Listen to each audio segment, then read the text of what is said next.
J'espère que vous allez bien, que vous avez passé un bon week-end ou que vous passez de bonnes vacances.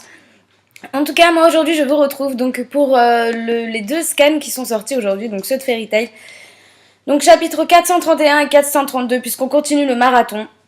Voilà, donc honnêtement, pour un chapitre double cette semaine, j'ai trouvé que tout se passait beaucoup trop vite. Mais j'ai quand même trouvé les bons points, tout comme j'en ai trouvé des mauvais. Je vais vous exposer ça tout de suite. Donc tout d'abord, en première partie, un résumé.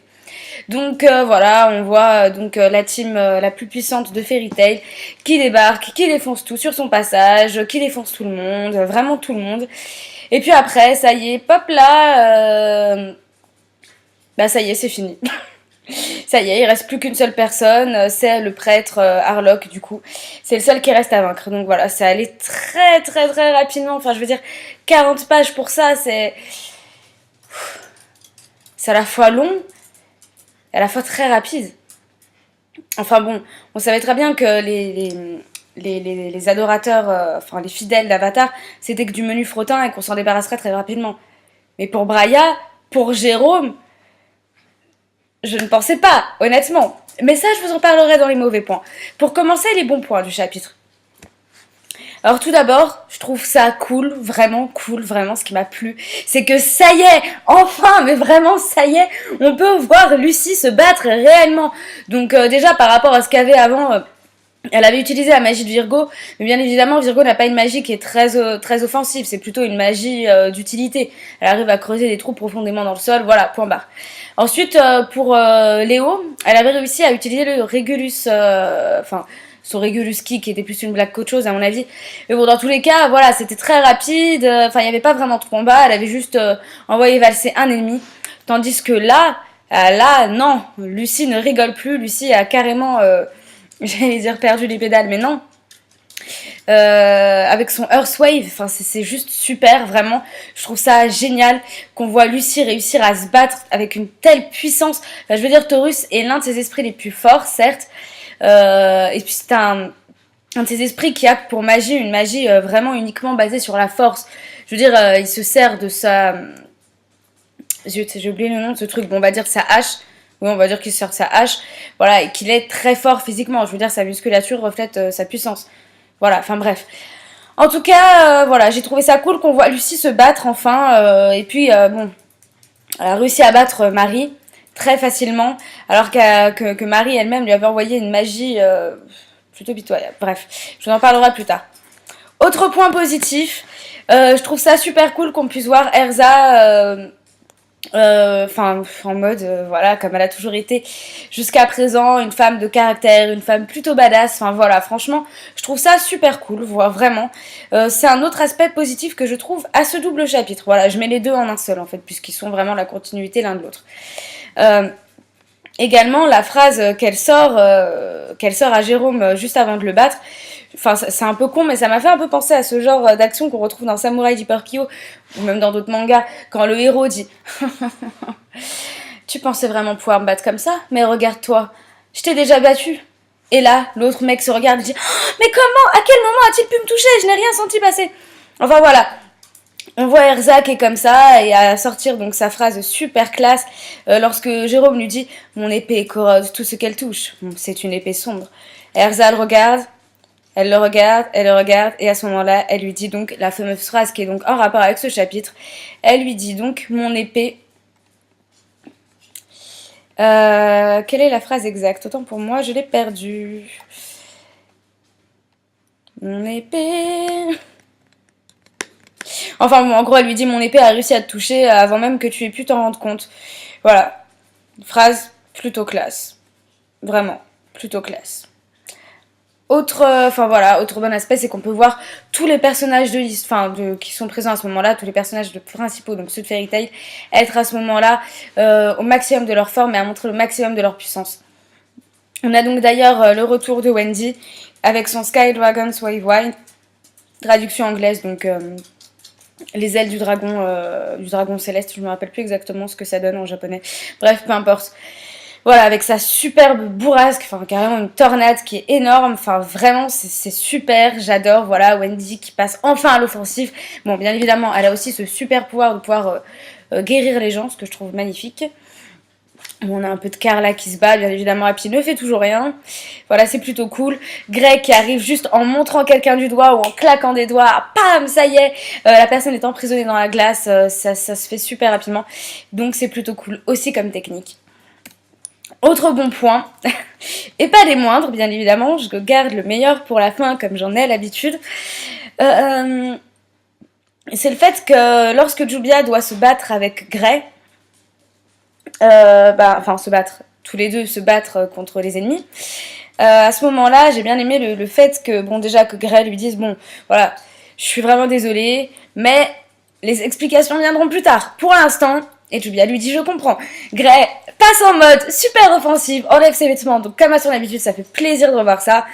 Autre bon point, mais pas des moindres, vraiment, c'est qu'on voit aussi Jubia qui a pris cette habitude à force de vivre 6 mois côte à côte avec lui. Elle aussi retire ses vêtements. Bien évidemment, elle n'est pas à poil en dessous, elle a une espèce de...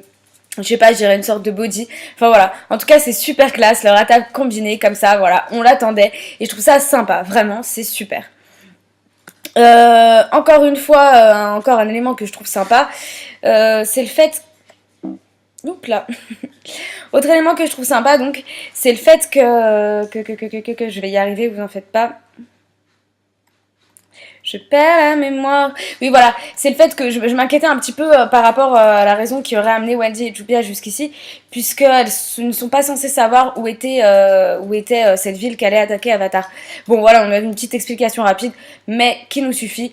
C'est grâce au flair de Wendy, voilà, c'est largement suffisant, puisqu'on sait que le flair des Dragon Slayer est plutôt bien développé. Donc moi, ça me suffit amplement comme explication. Voilà, il n'y a pas besoin de tergiverser à droite à gauche.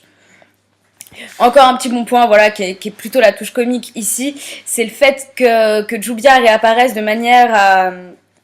Enfin, en montrant sa jalousie encore une fois, en disant « Mais je suppose que ça veut dire que tu es une autre de mes rivales, alors ?» Et là, ça y est, pouf, elle s'énerve. Bon, c'est plutôt drôle, mais bref, c'est sympa. Voilà, un bon petit point pour réintroduire Jubia dans l'histoire, dans la partie, dans son combat, etc. Bref. Et un dernier point, donc de ce que j'ai trouvé positif ici, c'est le fait qu'on voit Grey s'énerver contre Braya, et enfin lorsqu'elle lui parle du livre d'End. Donc voilà, on a encore une relance sur le livre de End. Donc bien évidemment Braya lui dit ça aussi c'était du flan, là aussi tu nous as menti en nous disant ça, et Grey lui dit évidemment que ça par contre c'était pas des blagues, voilà, j'en parlerai pas plus, mais bien évidemment que je le détruirai de mes propres mains, sinon comment est-ce que je pourrais faire comment est-ce que je pourrais regarder mon propre père en face. Enfin, voilà, bon, son père est mort, mais c'est une métaphore, bien évidemment. Enfin, voilà. Et à ce moment-là, on voit que Grey a la tête baissée, qui s'énerve. Et je pense que Mashima a fait exprès de nous montrer donc Grey la tête baissée, il la relève et tac, ses yeux redeviennent rouges. Voilà, c'était sympa. Donc vraiment pour nous montrer la distinction entre la couleur de ses yeux, enfin qui n'est plus qu'évidente maintenant, celui qui le nie, bah évidemment on n'a pas les yeux en face des trous. Petit jeu de mots bien pourri, mais comme à mon habitude.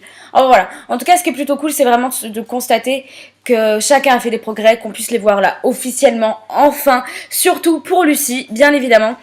Bon, pour Wendy, on avait déjà eu un petit aperçu. Natsu, j'en parle même pas parce que c'était évident. Erza, de même. Grey, bon, bah voilà, on s'en doutait, mais bon, le voir, c'est cool. L'attaque combinée avec Jubia, c'est super, mais j'attends d'en voir quand même un peu plus. Et bien évidemment, ce qui m'a plu, c'est de voir aussi Grey avec ses yeux rouges lorsqu'il relève la tête. Donc voilà, tête baissée, on ne sait pas ce qu'il en est. Je relève la tête, puis là, à ce moment-là, on voit mes yeux rouges. Gros plan sur ma tête pour montrer que je m'énerve. Ça y est, mes yeux deviennent rouges. Un effet secondaire de ma magie de Devil Slayer. Voilà. Maintenant, passons aux aspects négatifs, qui ne sont pas du tout à laisser pour compte, puisqu'ils sont beaucoup plus présents dans ce double chapitre que ne le sont les aspects positifs. Donc l'aspect négatif principal, c'est que tout se passe très vite. Déjà, des ennemis comme Braya, Jérôme ou encore Marie, bon Marie j'en attendais pas énormément d'elle, mais voilà, ils sont très très vite expédiés. Voilà, pour le coup, le fait que Marie soit envoyée au tapis par Lucy, ça me dérange pas parce que voilà, pour le coup, on s'attendait à ce que Lucy ait fait des progrès, mais on n'en avait pas vu la moindre, enfin on n'en avait rien vu. Puis bon, Marie avait pas l'air d'être aussi charismatique et aussi puissante que Braya et Jérôme. Donc au final, ça me choque pas trop qu'elle ait été vite expédiée comme ça par Lucie. Au contraire, ça me fait même plaisir parce que cette gamine était juste horripilante. Ouais, elle était juste horripilante, tout simplement. Et puis, voilà. Donc ça nous permet de vraiment voir à ce moment-là la puissance de Lucie qui lui met un putain de punch, voilà. Autre aspect, donc voilà, ça c'était plutôt un aspect positif dans l'aspect négatif, mais bref. Donc voilà, ils sont vite, très très vite expédiés. Donc Jérôme qui se fait battre par Erza, donc je trouve ça cool qu'au final, elle lui dise oh, mais je t'ai touché avant même que tu t'en rendes compte, je suis super forte. Voilà, ça c'est cool. Mais le problème c'est que ça peut pas arriver au bout d'un seul coup. Ça en général dans un combat ça arrive genre lutte à mort etc. Putain j'en peux plus mais comment je vais réussir à toucher Jérôme bordel de merde. Mais super j'avais oublié j'ai ma super technique super puissante super badass que je vous ai pas encore montré. Et là pam au bout de allez une vingtaine peut-être une trentaine de pages peut-être au bout de 2 chapitres ça aurait été cool quand même de montrer pile à ce moment-là pam, ça y est, je t'ai touché sans même que tu ne t'en rendes compte. Mais l'inconvénient avec ce genre de truc, c'est que Mashima essaye de montrer toujours, bon, on est sur un champ de bataille, du coup, il y a plusieurs combats qui superposent les uns aux autres. On a d'un côté Grey, puis après Jubia qui le rejoint, Wendy avec Carla, puis Lucy qui se bat contre Marie, Natsuki de son côté, Erza de son côté, voilà, enfin... Trop de petits trucs à nous montrer comme ça, et du coup, bah, au final, chaque combat est obligé d'être vite expédié, sinon, ça voudrait dire qu'on partirait sur plusieurs chapitres sur un combat. Donc, par exemple, Erza versus Jérôme aurait duré sur plusieurs chapitres. On n'aurait pas vraiment vu ce qui se passait de l'autre côté, côté Grey et Natsu, et Wendy, etc., etc., et Lucie, et Jupiter, voilà, du coup. Et ça aurait été dommage, enfin, voilà. Donc, du coup, mettre tous les ennemis comme ça, arriver les uns après les autres, bon, c'est vrai que c'était difficile de faire autrement, mais bon, je pense que Mashima aurait dû être inventif au niveau du scénario pour faire en sorte qu'on voit les combats se dérouler les uns après les autres. Parce que là, du coup, faire en sorte que chaque personnage se batte contre un autre, bon, bien évidemment, c'est logique, puisque Erza devait se battre avec Jérôme, étant donné que tous les deux sont épéistes. Braya, qui avait l'air d'être une des personnes qui... Voilà, qui en savait le plus sur Grey, qui doutait le plus de lui, etc., etc., devait se battre avec lui. Mais voilà, tout a été très vite expédié, je trouve ça dommage. Bon, d'un autre côté, si on avait fait le combat Grey versus Braya, par exemple, après le Erza versus Jérôme, il y aurait eu un petit problème de temporalité. Mais voilà, ça après, c'est pas à moi de le juger. Enfin, je le juge, oui, bien évidemment. Mais je ne suis pas celle qui écrit l'histoire. C'est Mashima qui l'écrit, c'est à lui d'être inventif. Donc voilà, un petit reproche à faire, c'est que trop de choses s'entremêlent et qu'au final, tout n'est pas très clair. Et en plus, c'est super rapide, super succinct. Voilà, après, Braya qui a été vite expédié, enfin, je trouve sa magie tellement pourrie. Enfin, je veux dire, ok, d'accord, tu peux créer des clones de toi. C'est très bien, c'est très très cool. Voilà, petite technique ninja, technique samouraï que l'on retrouve un peu par... Enfin, samouraï, non. Petite technique ninja que l'on retrouve dans plusieurs mangas, dans plusieurs shonen. Qui traitent donc des ninjas, des samouraïs, etc. Comme Samouraï du Porquillo, Naruto, j'en passe et des meilleurs. Voilà, c'est une technique sympa, doublée à de la schizophrénie du style ça c'est la moi amoureuse, ça c'est la moi énervée, ça c'est la moi super triste, ça c'est la moi... C'est cool, ok, mais voilà, c'est comique. C'est comique, alors que Braya n'est pas censée être un personnage comique. Elle est charismatique, elle est super classe comme Nana. Je veux dire, c'est un des persos les plus classes d'Avatar. Tous les autres puent la merde, vraiment, ils puent tous la merde. Elle relève un peu le niveau. Elle est même pas capable de faire face à Grey plus longtemps.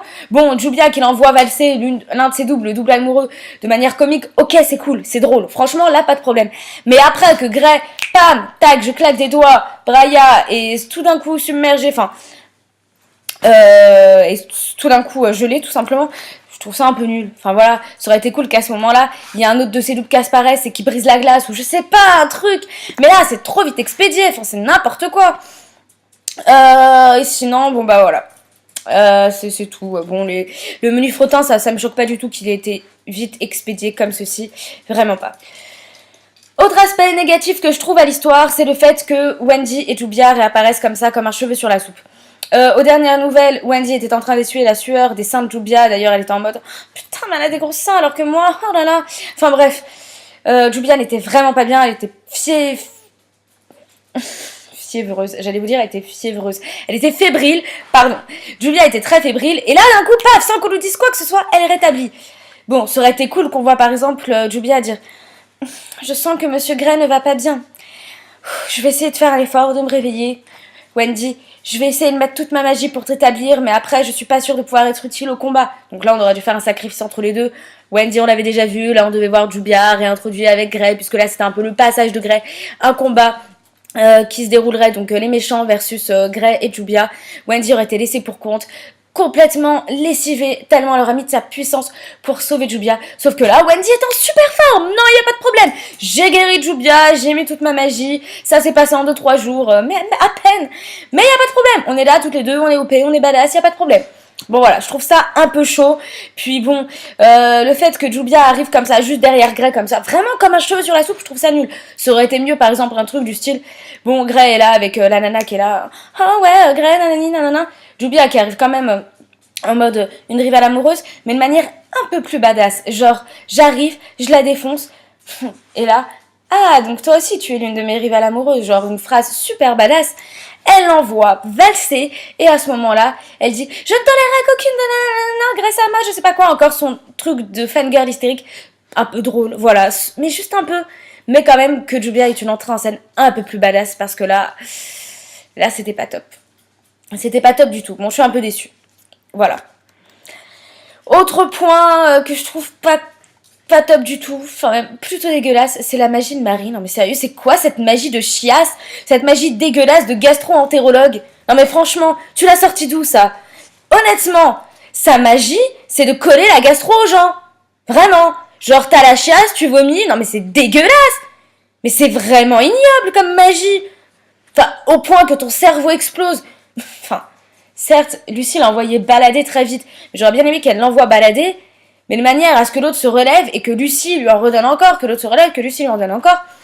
Enfin, vraiment, même, c'est quoi cette magie dégueulasse? C'est pourri.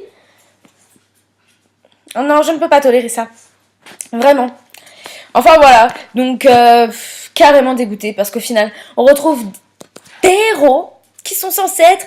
Bon, voilà, quand on parle au stade des jeux vidéo, le dernier boss est censé être le plus badass. Là, sachant que ce sont logiquement là les avant-derniers boss, puisque bon, les boss finaux, finaux, les derniers boss en tout cas du jeu, ce sont Zelef, Acnologia et N, entre guillemets. Sauf que là, ça veut dire que... c'est n'importe quoi. Même Tartaros, ils sont plus galérés devant eux. Ça veut dire que le seul qui va leur donner du fil à retordre, c'est... Bon, Monsieur Maléfice, il est expédié une fois, il sera expédié 2 fois avec l'espèce d'arlequin là qui lui sert de marionnettiste. L'autre là, donc je ne me rappelle absolument pas le nom, l'espèce de C18, R2D2, KXY, j'en sais rien. Bref, l'autre bonhomme qui avait été mis KO, et qui est réapparu, je pense que lui aussi va être mis à terre très très vite. À moins qu'en réalité il était mis à terre par surprise alors qu'en réalité il cache une magie super puissante. Ça m'étonnerait. Voilà, est-ce que Harlock sera expédié comme ça en un claquement de doigts? Oh oui, je pense, oui, vraiment. Enfin, ce serait vraiment horrible, hein, vraiment. Mais voilà, on est dans Fairy Tail et bien évidemment, les combats sont vite expédiés depuis quelques temps. Le fait que Mashima fasse un marathon, c'est super, mais est-ce que ça doit autant le presser? Parce que ça doit pour autant le presser et vraiment faire en sorte que tout aille très rapidement? Non! Absolument pas. Si t'es pas capable de gérer un truc pareil ou faire 2 chapitres en une semaine, ne le fais pas. Honnêtement, je ne suis pas contre avoir 2 chapitres si pendant 2 chapitres il y a un seul combat. Et encore 2 chapitres pour un combat d'avant-dernier boss du jeu, enfin du manga, c'est n'importe quoi. Honnêtement, ceux de Tartaros valaient mieux. Ceux de Tartaros étaient déjà pourris à la base, mais alors là on est dans du high level de la pourritude de la pourritude. Une magie qui donne la chasse. Une magie de schizophrénie de « je suis amoureuse, non, je suis triste, non, je suis énervée ». Non mais c'est quoi ça? Honnêtement, c'est pourri. C'est vraiment pourri. Les personnages sont ultra badass parce que là, ça y est, on voit enfin leur capacité après 1 an, mais leurs ennemis à côté ne leur donnent même pas un minimum de fil à retordre. C'est nul. C'est complètement nul. Enfin, je veux dire... Kuroko no Basket, par exemple. Exemple totalement rien à voir, me direz-vous, mais il s'agit bien d'un neketsu, évidemment, puisque le héros devra progresser. Tous les héros devront progresser. Et jusqu'à la dernière minute, on est là, le score ultra serré, on se dit oh, mais qui est-ce qui va gagner? Mais c'est Serine, on le sait. Pour qu'au final, paf, non, en réalité, c'est Aomi Neto qui gagne. Et ce jour-là, Serine a perdu. Mais c'est pas grave, on va s'entraîner, on va devenir plus forte, et on va revenir. Ils reviennent, et là, jusqu'à la dernière, oh putain, c'est super serré. Mais est-ce que Aomine va encore gagner? Et là, non, pas. Kagami entre dans la zone, et poum, Kuroko, enfin voilà, il y a tout un tas de trucs qui se passent, et qui font que, jusqu'au dernier moment, on hésite, il y a de l'intensité. Et pourtant, c'est du basket, c'est pas un combat. Mais c'est beaucoup plus intense comme combat dans un match de basket que là dans Fairy Tail où ils utilisent la magie. Non mais sérieux, c'est complètement fou. C'est n'importe quoi. Ça va trop rapidement, les ennemis sont trop vite expédiés, c'est complètement pourri. C'est nul à chier. Les bons aspects, Les bons aspects que j'ai trouvés dans ce double chapitre sont complètement annihilés, réduits à zéro, à néant. Enfin, c'est l'apocalypse, c'est n'importe quoi. Les bons éléments sont réduits à néant par les mauvais. De bonnes capacités, super badass, et réduits à néant tellement les ennemis sont nuls à chier.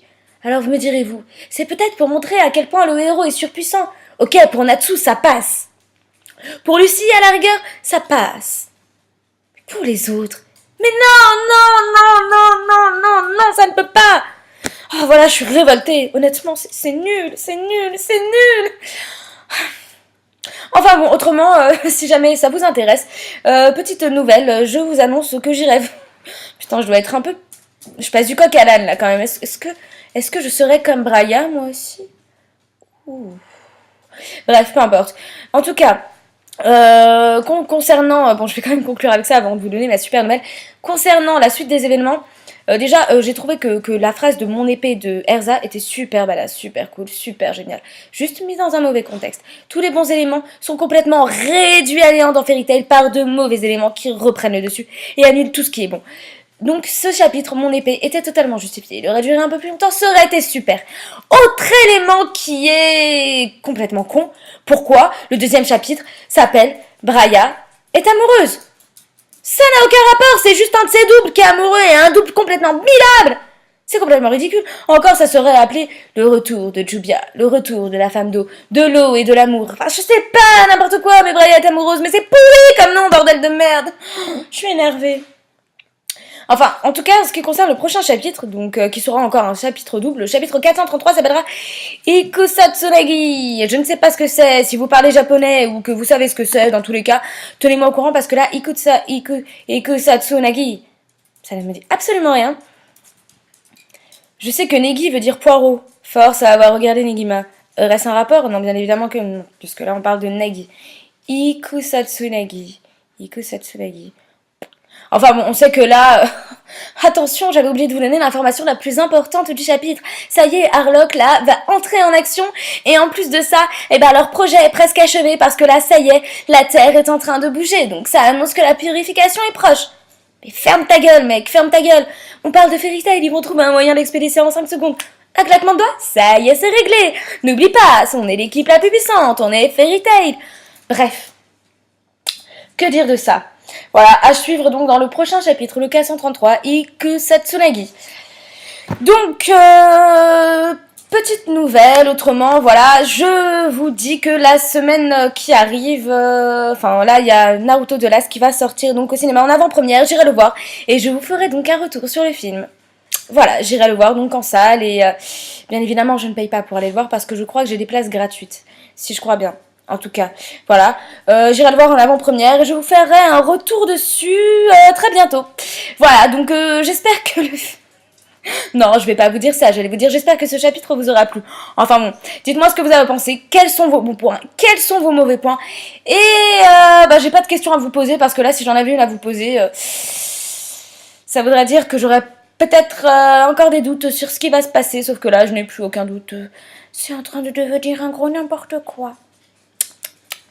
Bref, en attendant, bientôt, je vous fais de gros bisous. Je serai peut-être un peu moins présente sur YouTube puisque, malheureusement, je rentre dans ma période d'examen. Très bientôt.